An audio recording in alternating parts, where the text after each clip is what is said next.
Star Wars Outlaws, predictably so, has not had a great launch, Jeremy. I expected it to not do great, but I thought I'd still a Star Wars game. I'm sure it'll do okay. As of right now, reportedly, Star Wars Outlaws has only sold 1 million copies. 1 million copies sold for Star Wars Outlaws, and basically the game's dead. No one's talking about it. No one's buying it anymore. You are going to get the vast majority of your sales in this time frame, and maybe with good word of mouth, it would continue. But now, it's fucking done. And Ubisoft is on to their next controversy, which they've already delayed. But this is pretty insane. Star Wars Outlaws has sold just 1 million copies in the month since it launched. Star Wars Outlaws was plagued with issues at launch, some of which led Ubisoft to make drastic tweaks. It wasn't well received by the general market, and gamers worldwide have been giving it pretty low scores. It comes as no surprise to learn an entire month on the shelf, Star Wars Outlaws has sold just 1 million copies. Now, when you think about where they thought they would be compared to where they are, they had expected in a 3-month time period to sell about 5 million copies. That was their initial estimates. Then they kind of reduced those a little bit. This is probably the biggest disaster they could possibly imagine. Because you know that $250 million probably went into this game. It's had one of the biggest marketing campaigns that any Ubisoft game has ever had for them. This is a total flop and an embarrassment. And one, it's an indication of where Ubisoft is. And two, it's an indication of where Star Wars is at. The two things right now that when you look at the trend, it's not going well for either of those brands. And this is just the mashing together of a perfect storm. And it ended in disaster. Yes, there is no way that this will ever be perceived as anything other than a massive failure. I know it's on the surface, you look at it, you say, 1 million copies of a game that cost X amount of dollars. The budget for this game was astronomical. It's a Star Wars property. This is a failure. Black Myth Wukong, I think, sold 20 million copies in the same time period, just to put it in perspective. 20 million copies in the same fucking time period.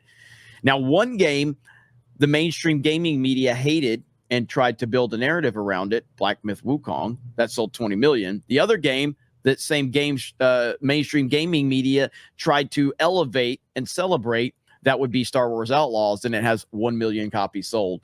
With it being a Star Wars brand, with it being a Ubisoft project, with it having the budget involved, this is a massive, massive flop.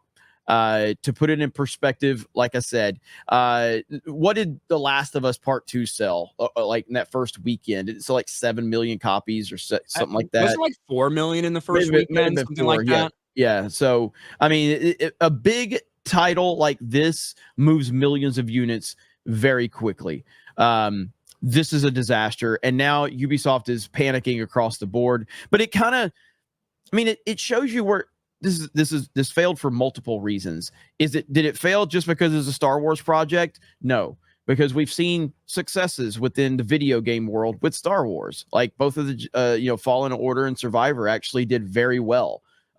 Even though the Star Wars brand has been tainted and destroyed by Disney and Lucasfilm for the most part.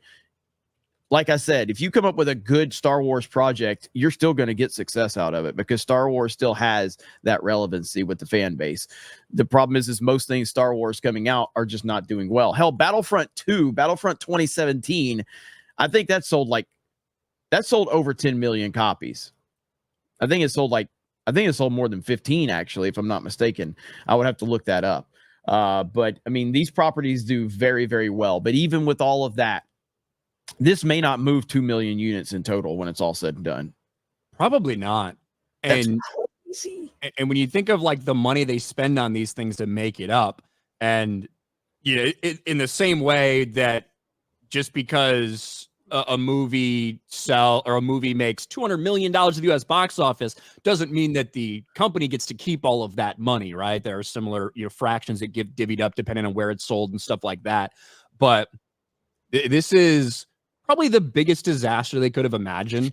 And that's probably why they ended up having to delay. One of the reasons they delayed Assassin's Creed, to not have those back-to-back massive losses, maybe all in the same fiscal year, shit like that.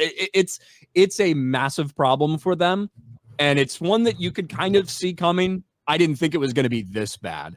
Yeah. I thought that it was going to end up selling, you know, something like 4 or 5 million, half as much as something like Jedi Survivor or Fallen Order, and that they were going to pretend like it was a big success. There's no way you can twist something like this. No, it's dead. Not at all. I mean, I'm looking, I just done a Google search of Battlefront 2. 9 million copies is a number I'm seeing. I don't know how up to date that is, but let's just say Battlefront 2 on multiple platforms moved 9-10 million units. That's kind of where they would want something like this to be over the course of time. And it's not even going to come close. I mean, it might even get 10% of that when it's all said and done. Like, to put it in perspective, Jedi Fallen Order in the first 2 months sold 8 million copies. Mm-hmm. That's it.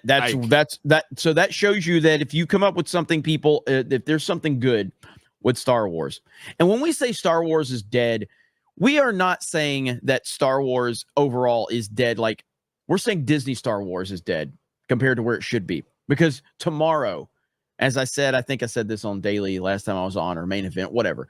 If tomorrow we get a project announced that actually honors Star Wars and George Lucas and all of that, it's going to be successful if it's done right. If you put the right people involved in it, you put the right production behind it, and you actually honor Star Wars, it 100% will see success. 100%. The problem is nearly every project that they are getting that they're greenlighting does not honor Star Wars, and no one's interested in it whatsoever. That's the truth of it.